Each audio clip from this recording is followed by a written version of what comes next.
যার স্টুডেন্ট আজকে নিয়ে এসছে ইংলিশের গ্রামার। তো পরীক্ষা যেগুলো আছে ঠিক সেইগুলাই, মানে ইংলিশ বলে ভয় খেলে হবে না, ইংলিশ হয়ে যাবে পানি পানি। মানে এত সহজ করে শেখাবো যে সবাই পারবে। এখানে কি দেওয়া আছে, এগুলো পরীক্ষায় দেয়। ইউজ অফ, কিসের ইউজ? মেড অফ, মানে মেড, মেড থেকে মেড হয়, made of, made from, made out of and made with, এইগুলো দিয়ে একটা পরীক্ষা থাকে। এই যে মেড অফ কিংবা মেড ফ্রম, সাধারণত এই দুটো থেকে থাকে।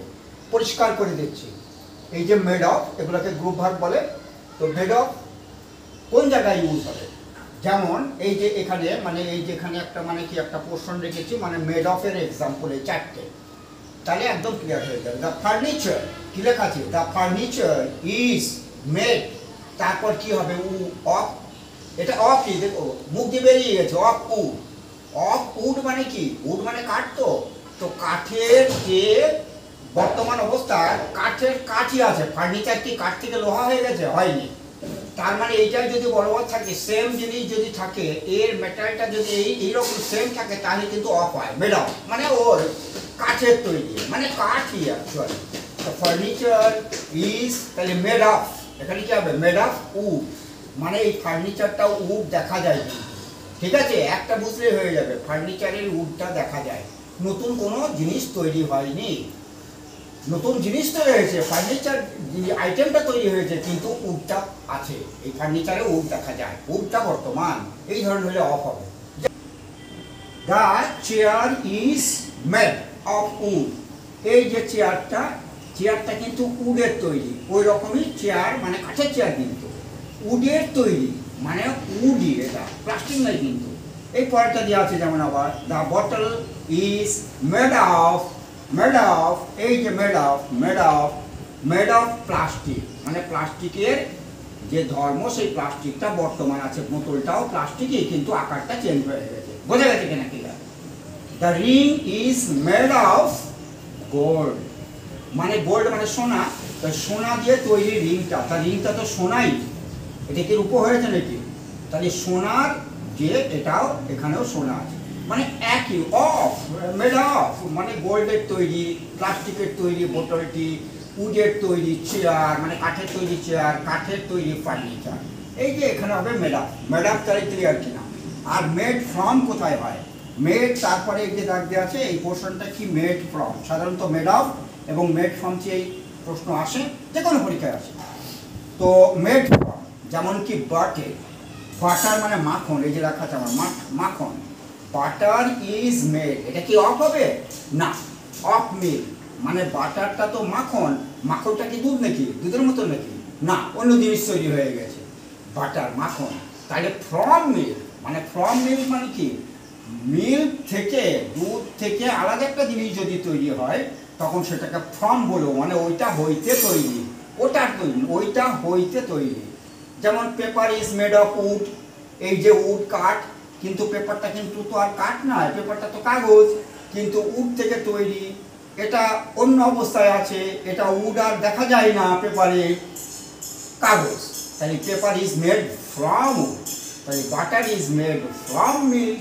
চিজের ক্ষেত্রেও তাই হবে, paper is made from wood. তাহলে চিজ, চিজ মানে যে পনির বা ছানাকে চিজ বলা হয়, তাহলে চিজ ইজ মেড অফ হবে না ফ্রম হবে? ফ্রম হবে, মিল্ক, এটা নতুন জিনিস তো। চিজ মানে পনির বা ছানা, সম্পূর্ণ দুধ না, কিন্তু দুধের মতো অবস্থা এখানে নেই। এই ধরনের হলে ফ্রম হয়। পেপার ইজ মেড অফ, না, মেড অফ না, দি paper is made from tree, গাছ থেকে কাগজ তৈরি হয়। তাহলে কাগজটা কই? গাছের কিছু থাকে, অন্য নতুন জিনিস তৈরি হয়ে যাচ্ছে না? এই যে নতুন জিনিস তৈরি হলে ফ্রম হবে। আর তারপরেটা কি আছে? Made out of, made out of, এটার এক্সাম্পল কি দিয়েছি? এই যে দুটো এক্সাম্পল আছে। They were living in tents, মানে তারা তাঁবুতে বাস করেছিল। They were living in tents. তারপর কি হবে? যেটা মেড আউট অফ হবে ওল্ড প্লাস্টিক শিটস, অনেকগুলা প্লাস্টিক, পুরনো প্লাস্টিক শিট দিয়ে, অনেকগুলা জিনিস দিয়ে এই টেন্টটা তৈরি। তাহলে এক্ষেত্রে কেন্দ্রে মেড আউট অফ, মানে এই জিনিসগুলো দিয়ে তৈরি, মেড আউট অফ। মানে অনেকগুলো প্লাস্টিক শিট দিয়ে এই যে টেন্টটা তৈরি। তাহলে এখানে কি made from, not made out of. In this case it will be made out of. They were living in tents made out of old plastic sheets. এই যে অনেকগুলো জিনিস দিয়ে, পুরনো জিনিস দিয়ে তৈরি যদি এরকম হয় তাহলে মেড আউট অফ। আরেকটা আছে মেড উইথ, যেমন এটা আমরা দ্য ডিশ ইজ, এটা ফিশ আছে মানে মাছের ডিশ, মানে মাছের থালা, হোটেলে খেতে গেলে মাছের থালা যেটা বলা হয়। The dish is made with fish, এটা কিন্তু মেড উইথ ফিশ হবে। কি হবে? Made with fish. আমি যে এক্সাম্পলগুলো দিলাম এগুলো সবই কিন্তু ইম্পর্টেন্ট। আর একটা এক্সেপশন আছে, এখানে কি আছে? এই যে স্টার মার্ক দিয়ে আছে, কার্ড ইজ মেড, তারপর কি হবে? মিল্ক, তাই না? কার্ড মানে কিন্তু দই, তার দইটা এই যে চিজের মতো ফর্ম হবে না, যে নতুন জিনিস তৈরি হয়েছে, এটাও মনে হচ্ছে একটা নতুন জিনিস তৈরি হয়েছে না? কার্ড দই, কিন্তু দইটাতে কিন্তু দুধের মতোই জিনিস, সেটা তরল মতো জিনিসই আছে, মানে সেম জিনিস। তাহলে এখানে ফর্ম হবে না, কিন্তু এটা নতুন জিনিস হলেও এটা এক্সেপশন, এটা মিল্ক অফ মিল্ক হবে। কি হবে? Curd is made of milk. কি বোঝা গেল কিনা? তাহলে আমি কি শেখালাম এখানে? Made of, made from, made out of and made with, and the uses. Made অফের 4টে সেন্টেন্স দিয়েছি যাতে ক্লিয়ার হয়ে যায়। মেড ফ্রমের 4টে সেন্টেন্স দিয়েছি যাতে আরও ক্লিয়ার হয়।